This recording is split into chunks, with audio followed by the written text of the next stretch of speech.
There is nothing that warms my soul more than a bad bit of dialogue in an otherwise decent game. Here are 10 of my absolute favourites I think everyone should know about. This first one, my wife is so sick of hearing. If I'm hanging out with her and I hear the word life in any context whatsoever, or if I hear the word cycle, I will usually immediately quote this bizarre bit of voice acting from Sega's House of the Dead 2, and then break down in hysterics while my incredibly patient partner sits stony-faced nearby, wondering if she's made a terrible mistake. I also read this part aloud to her prior to recording, and her response was, "That's entirely true, I hate that line, you won't stop saying it." What makes it so hilarious to me is that someone at Sega must have heard this line being recorded and thought, wow, they've absolutely nailed that, and then moved on to whatever was next, rather than instead going into the booth and saying, "I'm so sorry mate, but would you mind just doing that one again without saying life cycle like a complete maniac?" And maybe the same for Mankind After as well. Man committed a sin, disturbing the life cycle of nature, the original sin that man is responsible to protect the life cycle.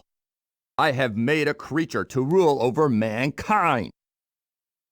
I've little experience or knowledge when it comes to military affairs, but if Earth was being invaded by vicious aliens and the base you were in was also about to be attacked by them, I'd imagine clear, concise orders from your commander would be of vital importance. I'm sure most, if not all of you watching will agree with me too. Answering to war when your squad leaders request a rally point is the complete opposite of that. That doesn't help at all, Halo 3's commander keys. What does it even mean? And you know what really slaps my cheeks? It's that once she walks up some stairs, dramatically cocks her weapon and says the line, she then turns around, walks straight back down, and stands there like an absolute lemon. I disliked this particular line with every fibre of my being.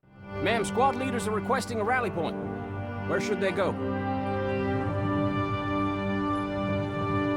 To war.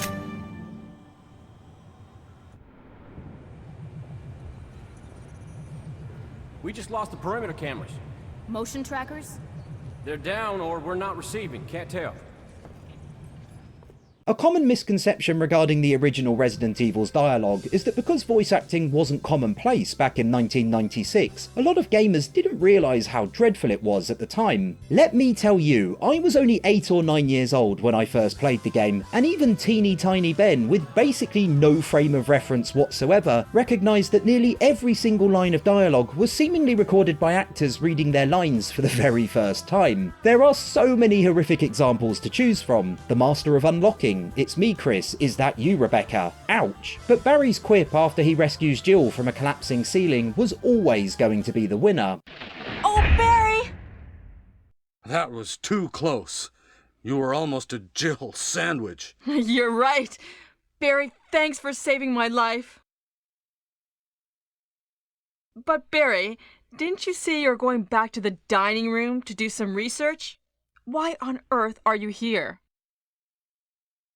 I know the title of this video is 10 Bad Lines in Good Games, and Mass Effect Andromeda is really stretching the definition of good, but I like the name, and Andromeda isn't an awful experience by any means. Extremely disappointing? Yes. Awful? Nah. There is, however, an infamous line which is the dictionary definition of awful. Very early on, you have to go and say how do you do to several inhabitants of Andromeda's central hub, the Nexus. One of them is Foster Addison, Director of Colonial Affairs, and she can be quite the grump on occasion. She also says one of the most appalling lines I've ever heard in a big budget video game. Hearing the abomination that escapes from her dead-eyed face doesn't just make my own face tired, it saps my entire body of its will to live.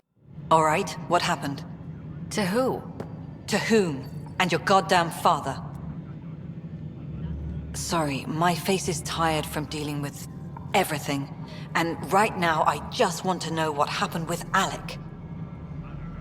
Back when the internet was still in its infancy, video game forums were the #1 place for fans of the medium to chat about their favourite hobby. If you were one of them, I'm 99% certain you would have come across low quality images or animations of this terribly translated scene from the 1991 Mega Drive port of Zero Wing. Again, I'm also aware this is another game which really makes the word good in this video's title work extremely hard. This selection is a touch predictable, but as someone who grew up with early internet video game culture, all your base are belong to us, is a phrase I hold particularly dear. Watching these characters chat absolute cake always puts a smile on my face.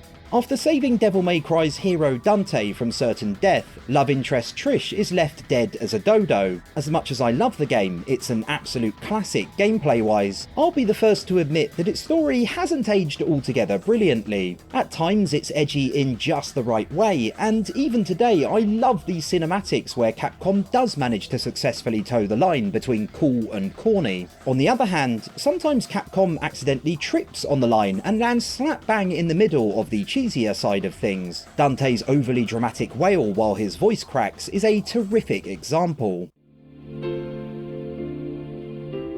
I should have saved you.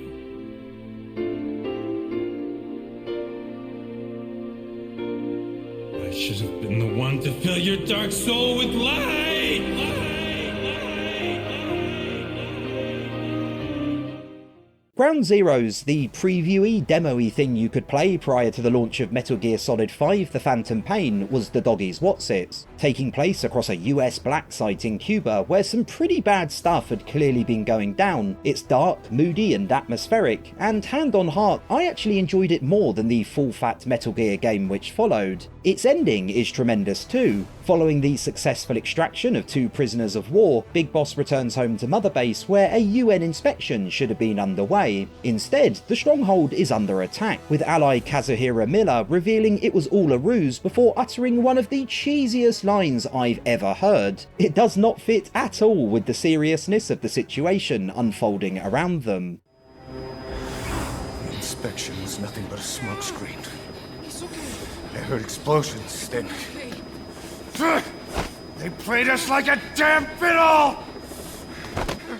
The popular choice for worst line in Destiny, I'd imagine, would be Peter Dinklage's spectacularly flat delivery of "that wizard came from the moon" from the game's alpha, and it was almost included in this video. I've not actually played much Destiny. I prefer to talk to myself while making middling YouTube videos as opposed to talking to other people while playing video games. But there is one other gutter tier line I know about, having seen it referenced numerous times online. As such, while I can tell you about the line, I can't add a whole lot of context beyond what I'm about to show you. What I will say is that every time I hear "I don't even have time to explain why I don't have time to explain," or even briefly remember it, I get a nosebleed. Well fought.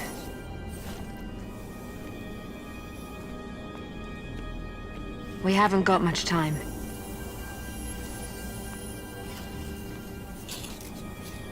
I don't even have time to explain why I don't have time to explain. I will.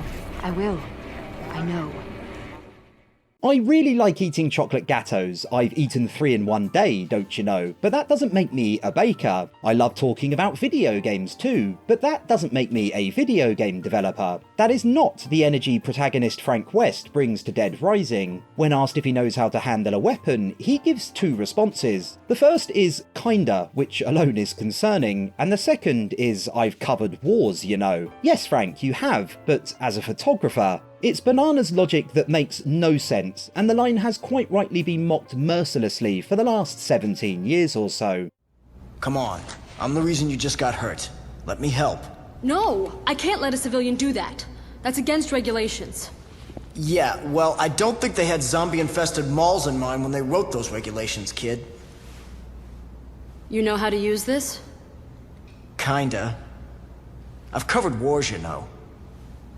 Deadly Premonition is a wonderful piece of nonsense, and no clip better shows that off than FBI agent Francis York Morgan's visit to the A&G diner. His line about the Sinner's Sandwich in particular always tickles me, both for being terrible yet also completely in keeping with the game's tone, and if I didn't think some watching would switch off, I'd love to play the entirety of this cinematic to really highlight its unhinged genius. Also, please do not think I dislike this game in any way, shape or form. I even have a Deadly Premonition t-shirt with a few of the characters on, although I've had to stop wearing it as it's getting a little bit ratty. Go play Deadly Premonition immediately if you haven't already. It's the playable Twin Peaks I never knew I needed, but now couldn't live without. Here you go.